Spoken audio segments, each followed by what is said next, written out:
Injuries continue to be the story of this Sixers season, with Joel Embiid headlining the situation. His recent absence has extended to 12 consecutive games, but Embiid is not alone on that injury report, with players like Andre Drummond, Caleb Martin, KJ Martin, Jared McCain, and plenty more keeping him company. However, we have a couple updates, some good, some bad, as far as the statuses of these Sixers players. So do we dive right into things here? First, I want to address some of the games missed on the season for the Sixers. Joel Embiid up to 32, I believe 33 after last night's victory. Paul George, 15, most recently dealing with the finger issue. Caleb Martin, his injury extending to 14 games. Andre Drummond, 17, which is a storyline I don't think has gotten quite enough attention. Now, when you think back to the offseason, one of the driving forces for optimism for the Sixers team was the ability for Andre Drummond to step in and be sort of that pseudo starter for this Sixers team. That on the nights where Joel Embiid cannot play, that Andre Drummond can step in and be that starting caliber center. And in the nights where Joel is there, Drummond can be a totally satisfactory backup big.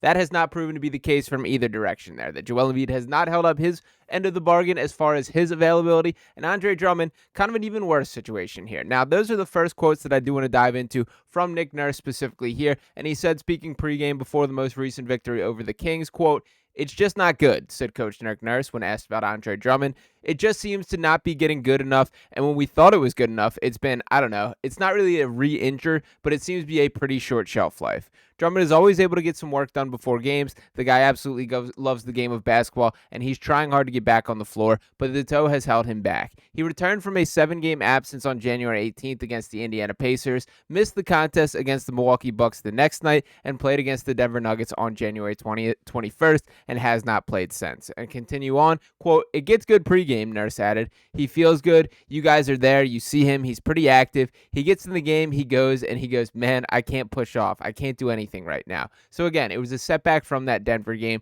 They're just trying to do whatever they can to get it to a place where it doesn't keep doing that. Now, thankfully, the Sixers have gotten some, I guess, increased play from guys they did not expect. With Adem Bona kind of highlighting things of late, Justin Edwards being a guy who stepped in and obviously not the big man position, but Gershon Yabusele doing a perfectly fine job of holding things down against some really tough matchups. A guy like Domantas Sabonis, who he matched up with last night, the guy who entered the game as the league-leading rebounder and really plays with some brute strength, is capable of pushing guys around on the floor. Gershon held his own, and that's kind of what we've come to expect. There are some elements that he provides as far as being capable of spacing the floor, playing some 5-out basketball, and kind of keeping things working within the flow in the offense that I kind of like in an aspect that Drummond does not provide. Now, granted, there are some matchups that I certainly think the story could be slightly different if Drummond were there on the floor. But to kind of address things head on, he also has not been good enough when he has played. And to dive into those exact stats here, shout out to Mike O'Connor from the Rights to Ricky Sanchez, who tweets out, "Thinks it's notable that the Sixers turnaround has come while Drummond is out.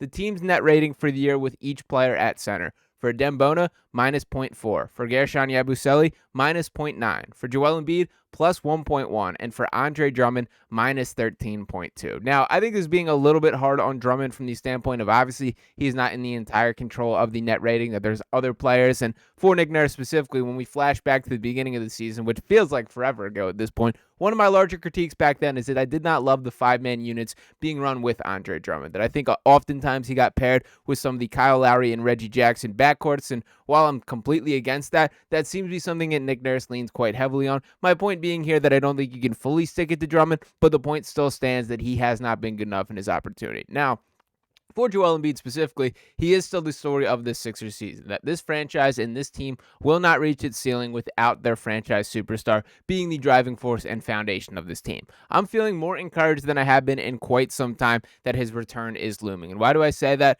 The warm-up before last night's game against the Kings is truly the, I guess, most extensive and highest intensity warm-up that I've ever seen Joel Embiid go through. In his entire decade here in Philadelphia, these were live game reps being pushed until right before tip-off. We're talking they were doing player introductions, and Joel is still out there on the floor working. That, to me, is incredibly encouraging, and my takeaway from that is they were looking at this as an opportunity to really push that knee and see how it responds today. Now, here I am recording this on Thursday morning. Have not gotten an update from the Sixers since that point, but my expectation would be, assuming the knee does not swell up all over again after that type of workout, that they're going to try and get him to play on Friday against the Denver Nuggets. And while I know Joel carries all these accusations of being, playing against against the Wizards, playing against the Trailblazers, that kind of merchant there. The reality is he does like to play against the best, and Nikola Jokic being a guy that he always has circled on his calendar. I get the critiques that these matchups tend to happen in Philadelphia, that this is one of those situations there, but the bottom line is when Jokic comes to Philly, Joel Embiid typically shows up, and I kind of expect that to be the case on Friday. Now, we did get some other encouraging news as well. The Caleb Martin was upgraded to questionable ahead of last night's game against the Kings. Ultimately, they elected not to suit him up, but to me, that's a very encouraging sign. He has returned to a full practice, and that has been a player that I think when this team is fully constructed, which we've basically seen zero sample size up to this point, he's going to be a key player. We saw what he did on Christmas against the Boston Celtics. That is why he's been brought to this team, to be a Celtics killer, to be a big game riser, and that's who Caleb Martin has been through his career. To add to that a little more, KJ Martin started to tease his return, that it does feel like he is inching closer to the floor. The other factor that should be kept in mind here, the trade deadline is an important, I guess, standpoint for each of these players. KJ Martin, we talked about all offseason, essentially a human trade chip, that this was a guy who was signed to a contract with the intention of flipping him for that final piece this franchise needs. Unfortunately, there is no clear answer for what this franchise still needs, as we've not really seen this whole puzzle put together for how this roster is designed. But for KJ Martin specifically, it does make me wonder if they're going to kind of keep him out until after that deadline, kind of extend this timeline and see what the market is. I'm not in a rush to trade KJ, and frankly, because of how good he looked when he was on the floor and the state of the Sixers team, I would have no issue with allowing him to finish out the season in Philadelphia, utilize him in whatever role does seem to be fit there, and ultimately run this back next year. That he has there's an option on his contract for next season. We can do this exact same dance, keep him on the $8 million deal, and kind of approach it the same way next offseason. I'm completely fine with that. Now, to bring it back to Joel Embiid a little bit more, did want to circle up this stat that has been making its way on social media, which I think is a little bit disingenuous to our guys. So obviously, we know the lack of availability has been the story of Joel Embiid really throughout his career, but there's a lot of people running with this particular stat right here, that in Joel Embiid's career, he has played 446 games and missed 400. Now, granted, I get the comparisons of, when we don't show up to our jobs, we don't get paid, all that type of conversation, all the replies that are being flying around the internet right now. The reality is, I think it's a pretty disingenuous stat here. For starters, Joel missed the entirety of the first 2 seasons of his career. That is 164 games right there. So big difference when you're cutting that. And I'll also note for the first couple seasons, such as the 31 that he played as a rookie there, the intention was from the Sixers franchise to continue losing. That they did not want him on that floor to that point because he would have helped them win games. So that was the intention.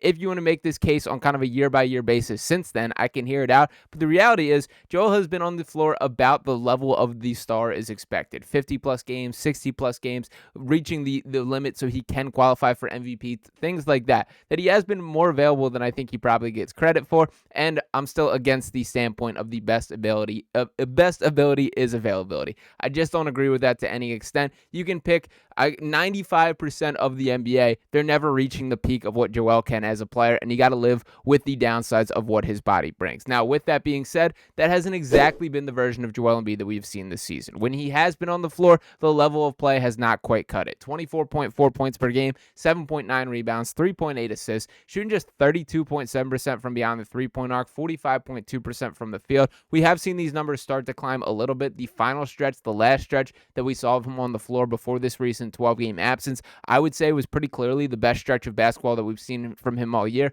but it is still not quite the superstar standard, the top caliber ability that we hope for and expect for out of a guy who has been the best player in this league for stretches of time. So if he can get back to that, I think the only way is by playing consistently. That is my number one thing that I'm looking forward to for this next stretch of the season. If I want to put on my overly optimistic lenses and squint and think that things can go right from here, maybe this has been Joel Embiid being overly cautious, that this has been a tactical plan to limit the wear and tear on his knee and keep the goal in mind to be healthy for the playoffs. Do I think that's the reality? No, I don't. Probably not. I don't think that is the case there. I think it is more likely that the knee continues to be an issue and he just can't be out there as much as he likely would like to be the case there, but we will see how things things go from here. That should be the number one priority for both Embiid and the Sixers specifically, is not just to return to play against the Denver Nuggets, but let's see how many consecutive games we can get him on the floor. Can we get 5 in a row? Can we get 6 in a row? What can his body take to this point? And all the pieces will fill in around him. As great as it is to see this newfound fight from this team, to see the young guys stepping up, to see the old guys having some stuff in the tank. Shout out to Kyle Lowry, to Eric Gordon. None of this works if Joel Embiid is not the foundation of it all.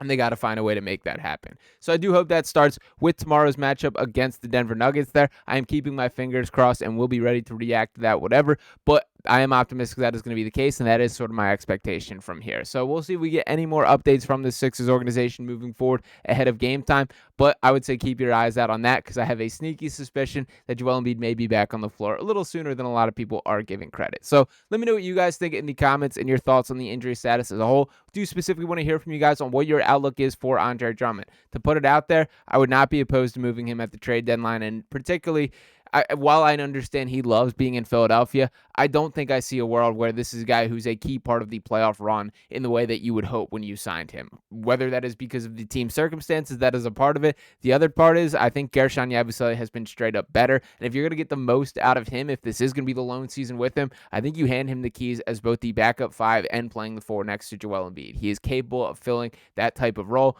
We'll see what happens from there. But drop your thoughts below. As always, appreciate each and every one of you guys tuning in. Make sure you're smashing that subscribe button if you have not already. Drop a like on this video here. I'll be back talking to you next time right here on Sixers Digest. Peace.